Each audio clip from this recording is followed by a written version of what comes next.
Hello everyone and welcome to the channel. अब यार बहुत सारा टाइम निकल गया है, 9 साल हो गए हैं और कुछ 1,07,000 किलोमीटर चलाने के बाद मैं काफ़ी टाइम से सोच रहा था कि मैं अपनी गाड़ी का एक वीडियो बनाऊं, पर टाइम ही नहीं लग रहा था मेरे को वो वीडियो बनाने के लिए। आज मैं थोड़ा सा गाड़ी वॉश कराने के लिए आया तो मैंने सोचा चलो यार लगे हाँ तो थोड़ा सा एक छोटा सा वीडियो भी बनाता हूँ अपनी इस अमेजिंग जर्नी जो मेरी हुई है होंडा सिटी के साथ। तो कैसा रहा सफ़र 9 साल में, क्या क्या चीज़ें रही जो कि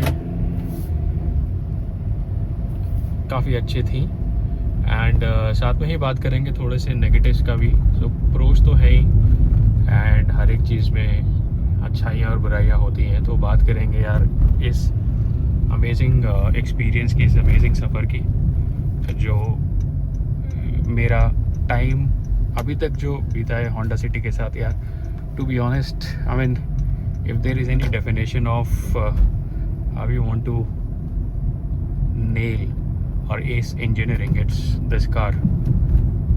आई मीन मैं इस समय अपने मोबाइल से डायरेक्टली शूट कर रहा हूँ, कोई माइक नहीं लगा हुआ, कुछ नहीं, but you can see that कोई आवाज़ नहीं है गाड़ी में and it's done over 1,00,000 kilometres.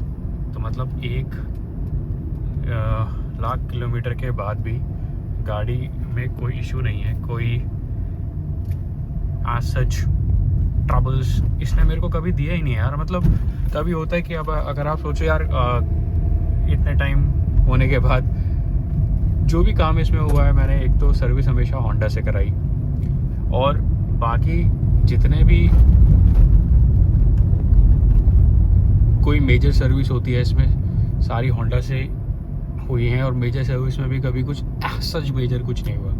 अभी जब मैं इसकी 1,00,000 किलोमीटर वाली सर्विस कराने गया था तो मैंने एक्चुअली होंडा इंजीनियर से पूछा कि भाई 1,00,000 से ज़्यादा किलोमीटर हो गए हैं, तुम सस्पेंशन चेक करो अच्छी तरह अगर कुछ इशू है, क्योंकि मेरे को चलाने में तो कोई सस्पेंशन में इशू नहीं लग रहा है, पर देखो अगर बताओ मेरे को कोई इशू अगर लग रहा है तुम्हें, अगर सस्पेंशन से कोई आवाज़ आ रही है, कोई नॉइस आ रही है या लेफ़्ट राइट भाग रहा है या मेरे को कुछ करना है। तो उसने चेक करा, उसने बोला सर कोई ज़रूरत नहीं है, बिल्कुल सब चीज़ें ठीक चल रही है, आपको कोई इशू नहीं है, आप गाड़ी चलाते रहो आराम से। मैंने उसे फिर दोबारा बोला, मैंने कहा भाई 1,00,000 से ज़्यादा किलोमीटर हो गए हैं, दोबारा चेक कर ले। कह रहा सर कोई दिक्कत ही नहीं है। तो I was in kind of shock कि मतलब यार इतना अच्छा अगर आपका रिलायंस है किसी चीज़ पे तो मतलब एक नेक्स्ट लेवल ही चीज़ है यार। और अभी आप देख सकते हो मतलब गाड़ी ऑब्वियसली इतनी ज़्यादा चल गई है, फिर भी जो रिलायबिलिटी वाला फैक्टर है ना यार वो तो है होंडा में। आप मतलब जो कुछ भी बोलो वो फैक्टर मतलब मैंने खुद एक्सपीरियंस करा इतने सालों में। तो मेरा ओनरशिप एक्सपीरियंस जो रहा है गाड़ी के साथ वो बहुत ही ज़्यादा अच्छा रहा है। आई मीन मैं अगर आपको सोच के भी बताऊँ ना कि मतलब इतना सेटिस्फाइंग होता है ना, कई बार आप होता है आपके कार में इतने सारे फीचर्स होते हैं, ये वो फलाना डिमाका, इसमें उतने सारे फीचर्स नहीं है। एक सिंपल सा म्यूज़िक सिस्टम है, वो भी अगर मैं अपना ब्लूटूथ कनेक्ट कर देता तो मेरे फ़ोन से सारे काम हो जाते हैं। पर मैं सोच के भी देखूँ ना, अगर मैं सोचूँ भी यार इसमें कभी तो कोई इशू आया हो, तो वो है ही नहीं कुछ। मतलब अब जैसे यहाँ पे एक जो इशू आता है, जैसे ये स्पीड ब्रेकर है, अब ये स्पीड ब्रेकर है, बहुत ऊंचा स्पीड ब्रेकर है। अब इस पे से बस मेरे को इसको हल्का सा बचा के निकालनी होगी, क्योंकि ये ज़्यादा, ये एवरेज से भी ज़्यादा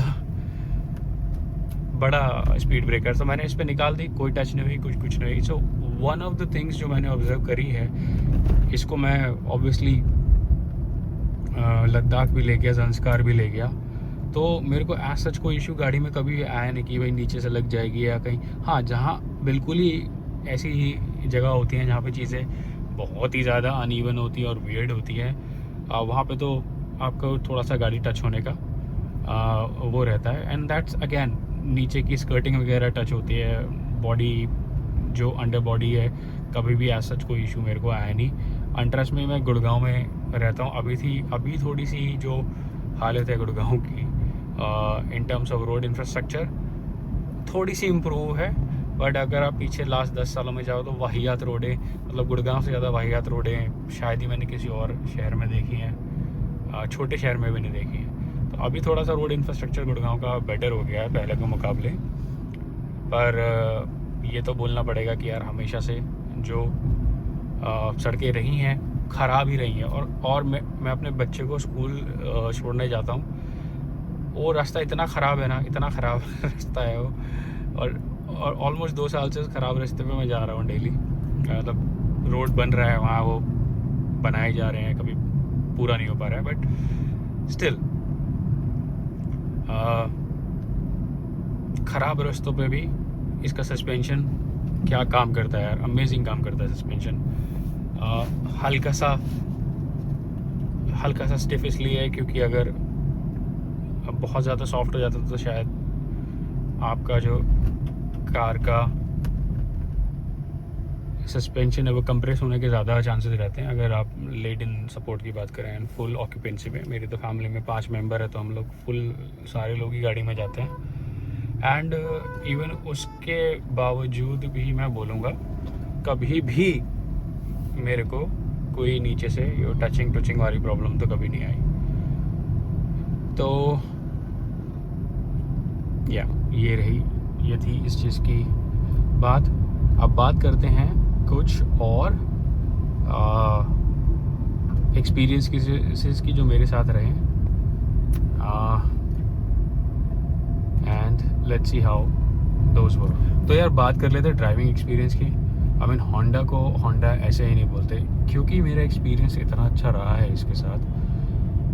जो ड्राइविंग एक्सपीरियंस है, जो स्टीयरिंग का फीडबैक है ना, अगर आप हल्का सा भी स्टीयरिंग को ऐसे करते हो, इतना ज़्यादा रिस्पॉन्सिव है इसका स्टीयरिंग, और जो फीडबैक जो स्टीयरिंग से मिलता है ना आपको, I mean I am still waiting to drive a car जितनी मैंने चलाई हैं which has a better steering than this car.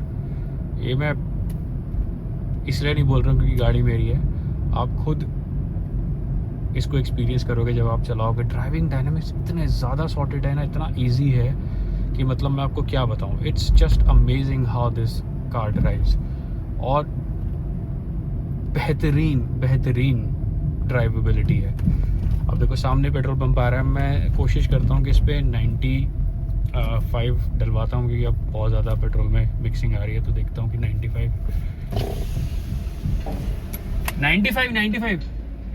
95 आगे। अब मैं 95 डलवाता हूँ इसमें, टैंक फुल करवाते हैं 95 से 4 नंबर। और एक बात और मैं बताता हूँ, क्योंकि अगर मैं इसमें 95 नहीं भी डलवाऊँ ना, ये मैं अभी डलवा रहा हूँ, मैं इसमें ज़्यादातर नॉर्मल ही पेट्रोल डलवाया है, और उसके बावजूद भी मेरे को कभी कोई इशू आया नहीं। नॉर्मल जो E20 फ्यूल आ रहा है उसको भी डलवा रहा था, उसकी ऑक्टेन रेटिंग भी 95 ही है मेरे ख्याल, तो दैट्स ऑल्सो गुड। चलो ये डलवा के देखते हैं 95, and then we talk about the other aspects. Okay, अब ट्रिप को करते हैं रीसेट। अब ट्रिप बी को मैं रीसेट कर लेता हूँ 0 किलोमीटर। जस्ट चेक कर लेंगे गाड़ी एवरेज क्या दे रही है। तो मैं जैसे बोल रहा था कि मैं नॉर्मली इसमें नॉर्मल फ्यूल डलवाता हूँ, अभी तक मेरे को कभी भी कोई इशू नहीं आया यार, फ्यूल में कोई प्रॉब्लम नहीं है। पर मैं बीच बीच में चेक करता रहता हूँ कि 95 का परफॉर्मेंस और जो नॉर्मल पेट्रोल है उसका परफॉर्मेंस में डिफरेंसेस क्या हैं। तो बहुत हल्का फुल्का सा डिफरेंस तो देखो आपको मिलता है। अब होता क्या है ना कि दोनों फ्यूल जो है ना, क्योंकि अब ये आपका नेचुरली एस्पिरेटेड इंजन है, और द डिफरेंस जो होता है ना वो फ्यूल की क्वालिटी में ज़्यादा फ़र्क होता है। दोनों fuels almost same octane levels पे आते हैं, बट जो आपकी फ्यूल की क्वालिटी होती है ना वो ज़्यादा डिटरमाइन करती है कि मतलब कैसा आपका इंजन पे परफॉर्मेंस रहेगा। तो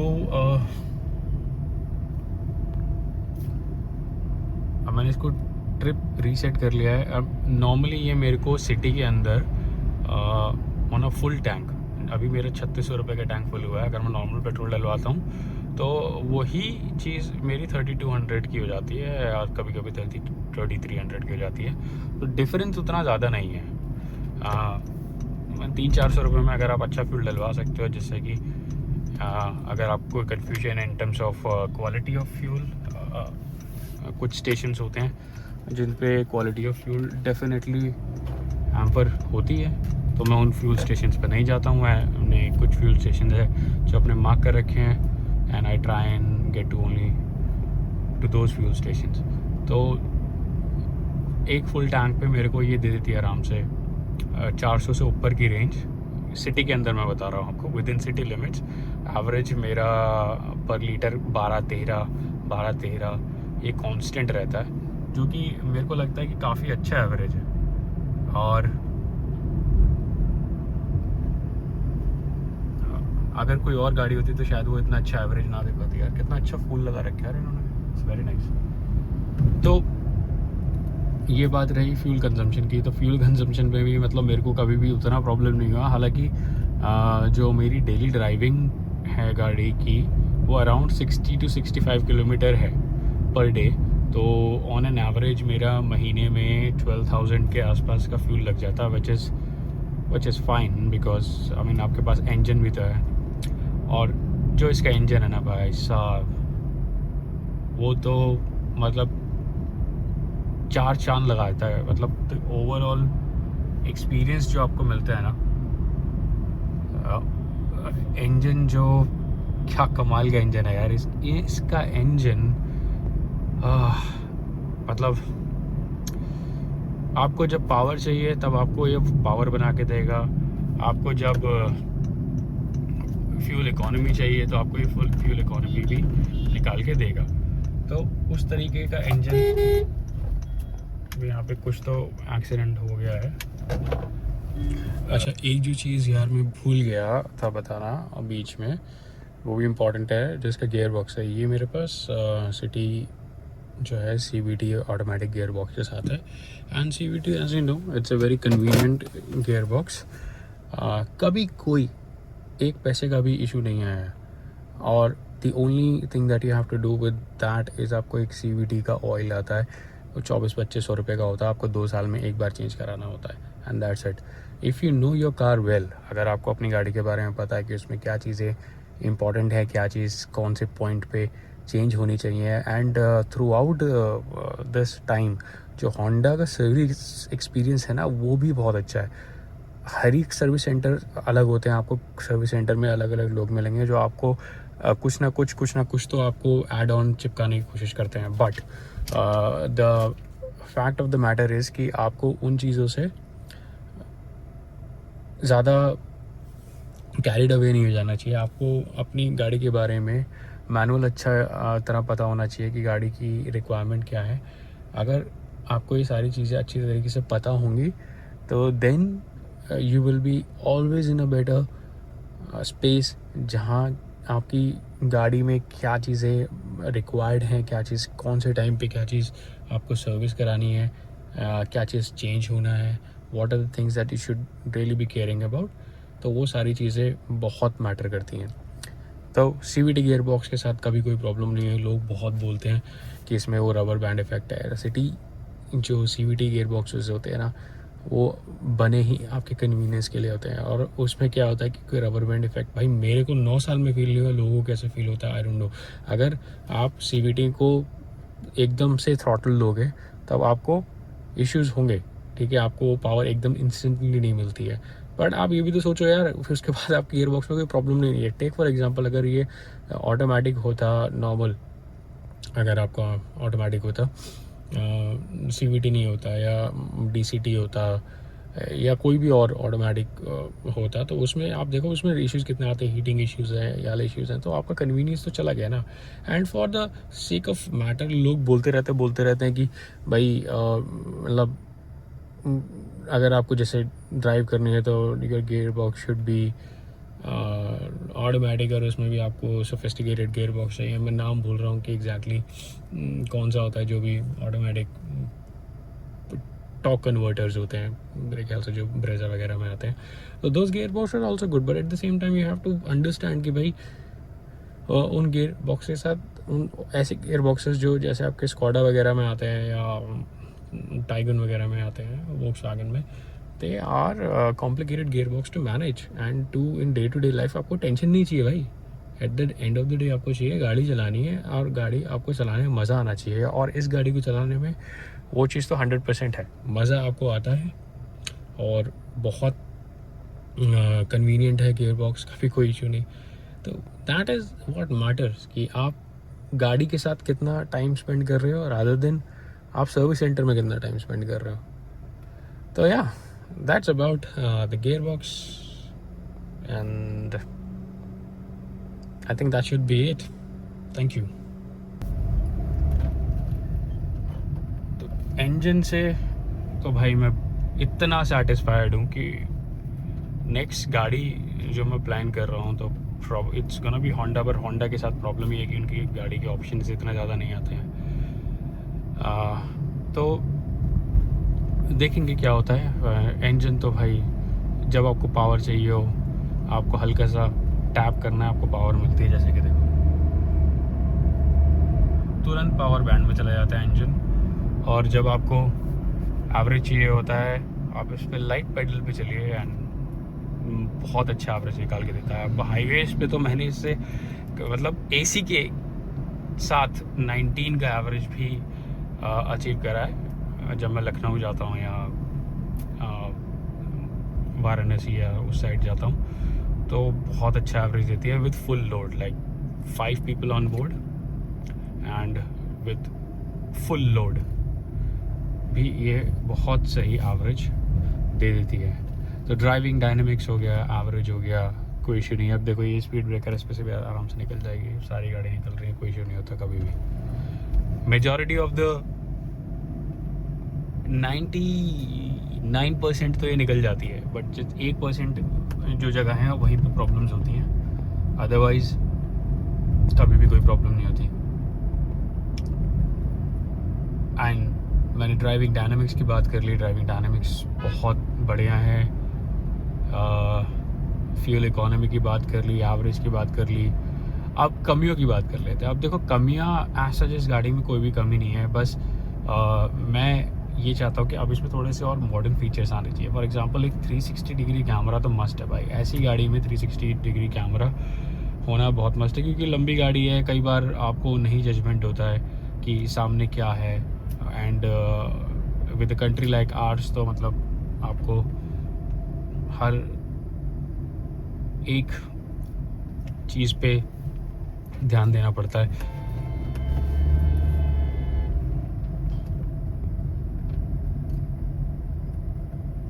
एंड व्हाट एल्स,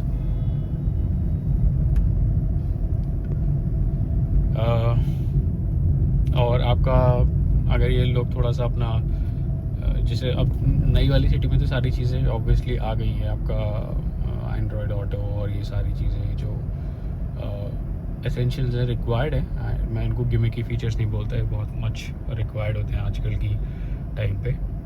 तो ये सारी चीज़ें आ रही हैं नई सिटी में। आई विश कि they bring Honda Elevate with a hybrid fuel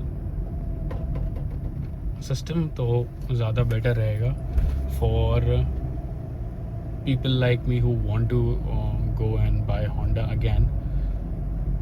easy रहेगा बिकॉज मेरे को सच कोई भी प्रॉब्लम नहीं है यार इस गाड़ी से, कोई भी कभी भी कोई इश्यूज़ हुए ही नहीं है।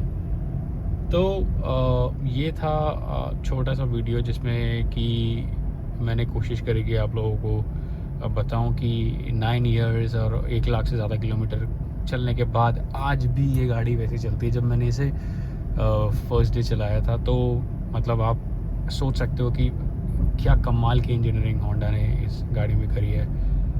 तो that's it guys for this short video about my Honda City.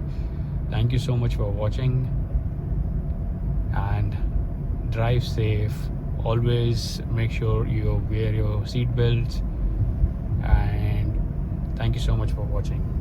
Bye for now.